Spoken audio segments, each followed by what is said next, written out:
नमस्कार एवरीवन, आप सभी का स्वागत है। यहाँ पर हम बात करेंगे आने वाले यूपी पीएससी आरओ पेपर 2021 के लिए सामान्य हिंदी का बेहतरीन एक पूरा आपका मॉक टेस्ट है।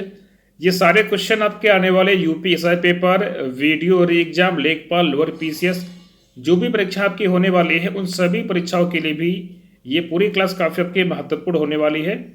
एक एक करके यहाँ पर हम इन सभी क्वेश्चंस को करेंगे जो कि आपके पेपर में काफ़ी। निम्नलिखित में से कौन सा शब्द हवा का पर्यायवाची शब्द है? चार आंसर आपके सामने यहाँ पर दिया गया है। आंसर आपका रहेगा ऑप्शन ए यानी कि प्रकंपन। तो हवा के यहाँ पर कई सारे आपके होते हैं पर्यायवाची शब्द, जैसे कि हवा का क्या क्या होता है। हवा का आपका यहाँ पर वात होता है, वात हो गया। हवा का यहाँ पर आपका समीरण भी होता है, ये भी आपके एग्जाम में कई बार पूछा गया है, समीरण। इसके अलावा और भी कई सारे होते हैं, वायु होता है, अनिल होता है। ये सारे आपके हवा के पर्यायवाची शब्द आपके होते हैं। आंसर यहाँ पर आपका ऑप्शन नंबर ए हो जाएगा। बाकी अगर यहाँ पर हम बात करेंगे, जैसे आपको लिखा चंचला, तो चंचला किसका होता है? चंचला होता है बिजली का। यहाँ पर लिखा सुधा, ये किसका होता है? ये आपका होता है अमृत का। और यहाँ पर आपका लिखा है सुरभि, तो सुरभि आपका होता है कामधेनु का। इन सभी बातों को यहाँ पर आपको ध्यान में रखना है। ये आपका है क्वेश्चन नंबर पहला। आगे यहाँ पर हम बात करेंगे नंबर दूसरा क्वेश्चन, अधोलिखित में कौन एक घर का पर्यायवाची शब्द है? आंसर आपका रहेगा अयन। घर के कई सारे आपके पर्यायवाची शब्द यहाँ पर होते हैं। जैसे घर का क्या क्या होता है? घर का होता है गृह, घर का क्या होता है? गृह हो गया, ठीक है। इसके अलावा आपका सदन होता है, घर का सदन। गेह होता है, गेह। निकेतन होता है, मंदिर होता है। अयन, आयतन, आलय, ये सारे आपके घर के पर्यायवाची शब्द होते हैं। आंसर आपका ऑप्शन नंबर ए हो जाएगा। नंबर 3 की बात करेंगे, हवा का पर्यायवाची शब्द इन सभी में से क्या रहेगा? बहुत ही बढ़िया क्वेश्चन, पेपर के लिए कई बार पूछा गया है। आंसर रहेगा ऑप्शन नंबर ए यानी कि अनिल। नंबर 4 की बात करेंगे, कौन सा शब्द नेत्र का पर्यायवाची है? किसका? नेत्र का। आंसर रहेगा ऑप्शन नंबर ए यानी कि अक्ष। जब आपका नेत्र का पर्यायवाची शब्द यहाँ पर आपका हो जाएगा। बाकी इसके अलावा नेत्र के और भी कई सारे होते हैं पर्यायवाची शब्द, जैसे कि नेत्र का और क्या क्या होता है। नेत्र का नयन हो गया, नजर हो गया, लोचन हो गया, चक्षु हो गया, ठीक है, अक्ष हो गया। ये भी आपके नेत्र के पर्यायवाची शब्द होते हैं। इसको यहाँ पर आपको ध्यान में रखना है।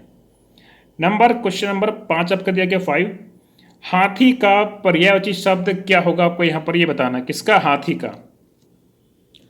आंसर ए रहेगा, आपका बी रहेगा, सी या डी। तो इसका होगा गयंद। ऑप्शन बी आपका रहेगा गयंद। बाकी हाथी के और भी आपके यहाँ पर होते हैं पर्यायवाची शब्द, जैसे कि हाथी का क्या क्या होता है। हाथी का यहाँ पर दंती होता है, दंती हो गया, ये भी आपका हाथी का होता है। हाथी का आपका कुंजर भी होता है, कुंजर भी आपका हाथी का पर्यायवाची शब्द होता है। हाथी का आपका वितुंड भी होता है, गयंद हो गया, सिंधुर हो गया, मतंग, ठीक है। ये सारे आपके हाथी के पर्यायवाची शब्द यहाँ पर होते हैं। अब यहाँ पर आपका लिखा है ऑप्शन नंबर ए, सी और डी, ये किसके होते हैं? ये आपका होता है घोड़ा का। किसका होता है? ये आपका होता है घोड़ा का। तो इस बात को यहाँ पर आपको ध्यान में। क्वेश्चन नंबर आपका दिया गया यहाँ पर 6, इसमें क्या बोला गया है? इंद्र का पर्यायवाची शब्द नहीं है। इंद्र का कौन सा नहीं होता, आपको ये बताना है। आंसर है गड्डी यानी कि गणाधिप, ये आपका इंद्र का नहीं होता। बाकी पुरंदर, शक्र, ठीक है। इसके अलावा आपका मघवा, देवराज, देवेश, देवेंद्र, विडौला, सुरपति, ये सारे आपके इंद्र के पर्यायवाची शब्द होते हैं, ठीक है। नंबर 7 पे आते हैं, शिव का क्या होता है पर्यायवाची शब्द? किसका? शिव का। तो 4 आंसर आपके सामने यहाँ पर दिया गया है। आंसर ए रहेगा आपका मदन, मन, मथ, मदनार या कंदर्प। ये प्रश्न आपका बहुत महत्वपूर्ण है और बहुत सारे पेपर में कई बार पूछा गया है। आंसर इसका रहेगा ऑप्शन नंबर सी यानी कि मदनार। ये बिल्कुल एकदम अच्छा क्वेश्चन है, पेपर के लिए कई बार आ चुका है। बाकी शिव के और भी कई सारे आपके पर्यायवाची शब्द होते हैं, जैसे कि आपका शिव का महेश होता है, महादेव, शंभु, उमापति, शंकर, भूतेश, गिरीश, त्रिलोचन, चंद्रशेखर, मदनार, ये भी सारे आपके किसके होते हैं? शिव जी के होते हैं पर्यायवाची शब्द। इसके अलावा अगर यहाँ पर हम बात करेंगे, आपका लिखा मदन, मनमत और कंदर्प, ये किसके होते हैं? ए और बी और डी, ये सारे किसके होते हैं? ये सारे आपके होते हैं कामदेव के।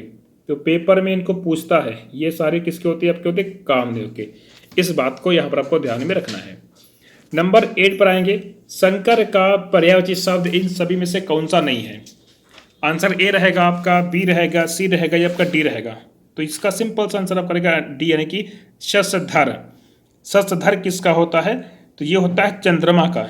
ये किसका होता है? ये होता है चंद्रमा का। बाकी सारे आपके यहाँ पर हो जाएंगे किसके? शंकर जी के हो जाएंगे। ठीक है, ये काफ़ी आपके एक महत्वपूर्ण क्वेश्चन आपका पेपर के लिए यहाँ पर बन जाएगा। ठीक है, नंबर 9 की हम बात करेंगे, लक्ष्मी का पर्याय है। लक्ष्मी का पर्यायवाची शब्द क्या होता है? देवपगा, सुरसरी, सिंधुजा और या जानवी।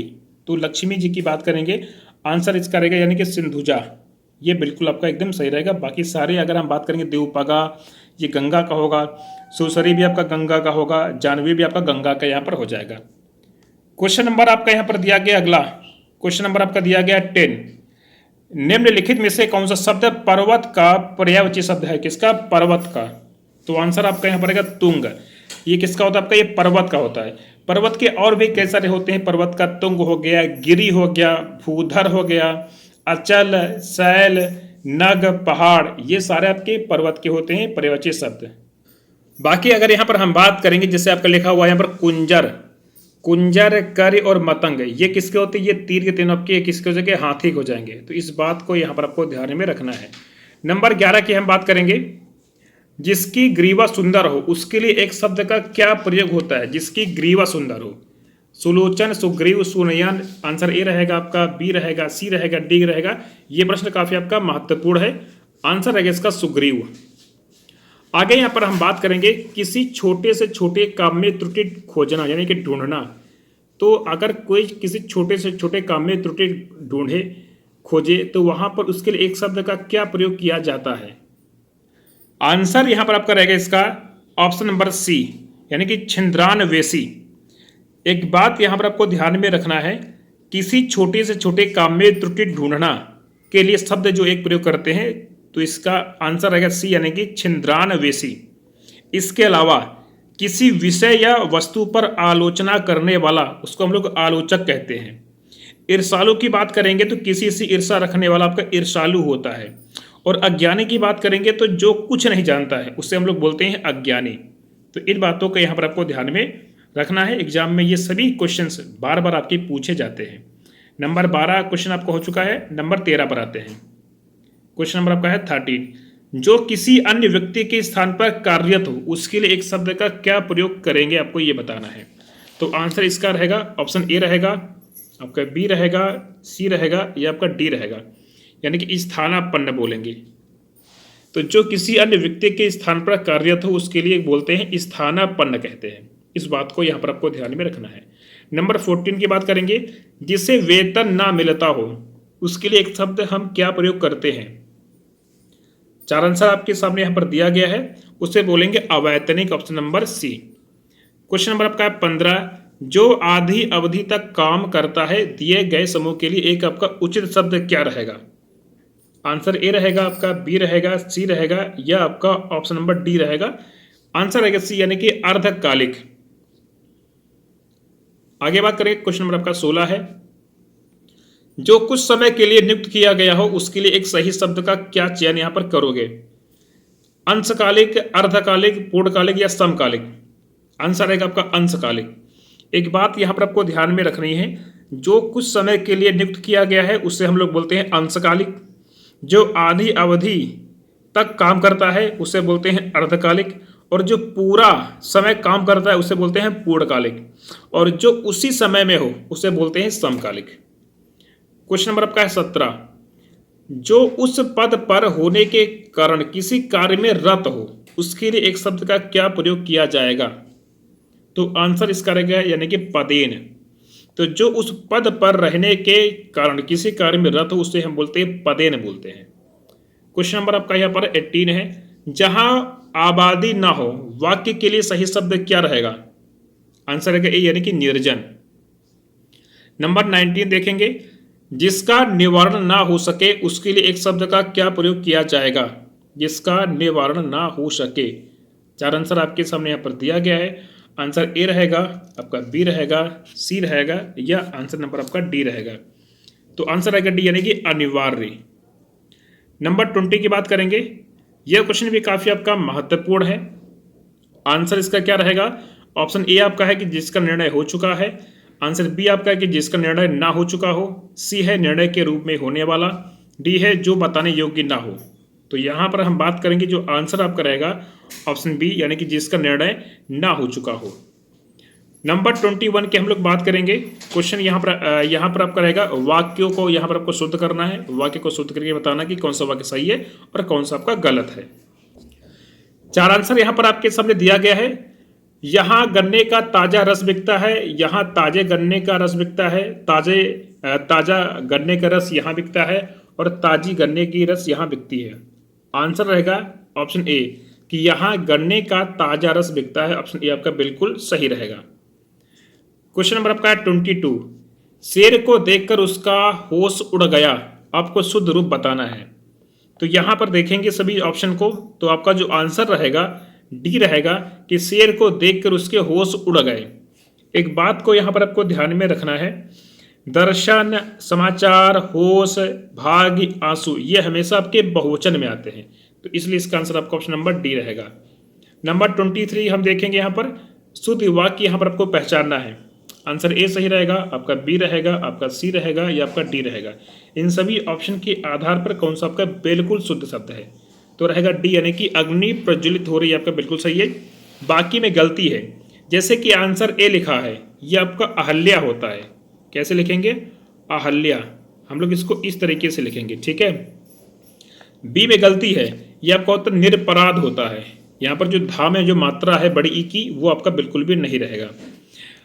अंगद रावण संवाद ये गलत है, इसको हम लोग कैसे लिखेंगे? संवाद हम लोग ऐसे लिखते हैं, संवाद इस तरीके से लिखते हैं संवाद। तो यहाँ पर ये गलतियां हैं जो कि हमने आपको बता दी है।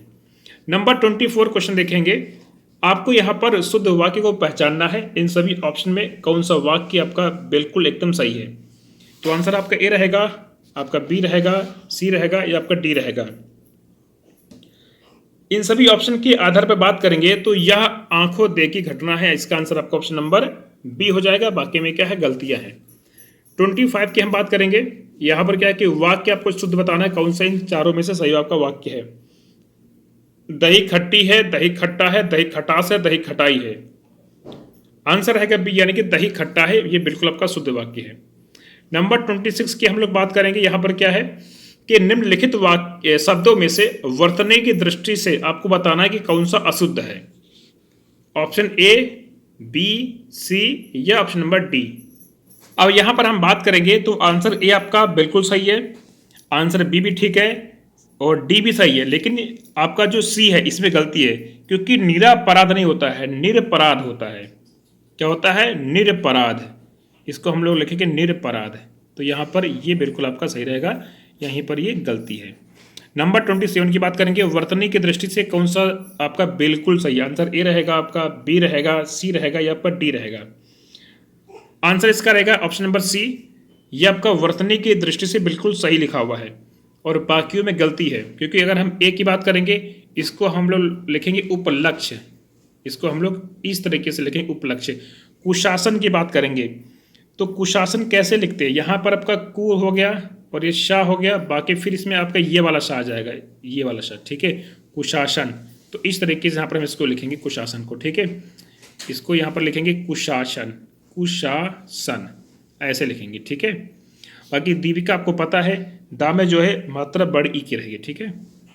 आगे हम लोग बढ़ेंगे। क्वेश्चन नंबर आपका दिया गया है अगला 26 हो गया, 27 और 28 पर आते हैं। नंबर 28, वर्तनी की दृष्टि से कौन सा शब्द यहाँ पर बिल्कुल सही है?